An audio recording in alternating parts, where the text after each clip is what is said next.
तर नमस्कार म्हणजे तुमचं सगळ्यांसोबत आहे माझ्या एका नव्या व्हिडिओमध्ये. तर आज चाललेलो शेतावर, कारण की आज होते मला सुट्टी. तर सुट्टीचा भाई फायदा झाला पाहिजे का ना थोडा तरी. तर शेतावर या कारणासाठी गेलो, कारण की तिथं आपल्याला घेतलं जरा झोपडा बनवला. तर मित्रांनो, तुम्ही त्याला नक्की काय म्हणतात? आम्ही तर त्याला भोंगा बोलतो, तुम्ही काय बोलता मला कमेंटमध्ये नक्की सांगा.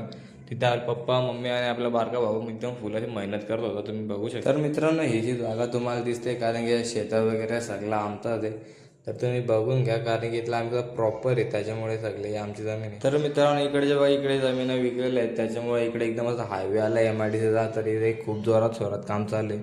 ब्रिज वगैरे पण बांधलेत, कारण की आमची जमीन अजून राखी आहे, त्याच्यामुळे अजून बाकी आहे.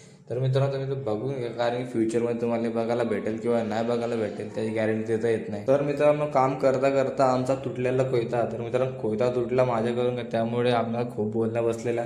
तर मी तर सगळं इग्नोर करा. आपला माझा बारका भाऊ कसं काम करतो वरती, कारण बायला शाळेला सुट्ट्या पडल्या, मग फुलतरी माना घेतलं, त्याच्यामुळे जरा काम काढायला लावले.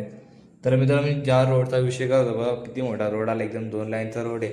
तर मित्रांनो, रोड अतिशय एकदम मस्त आहे. चला, आजचा ब्लॉग इथं संपला. जय हिंद, जय महाराष्ट्र.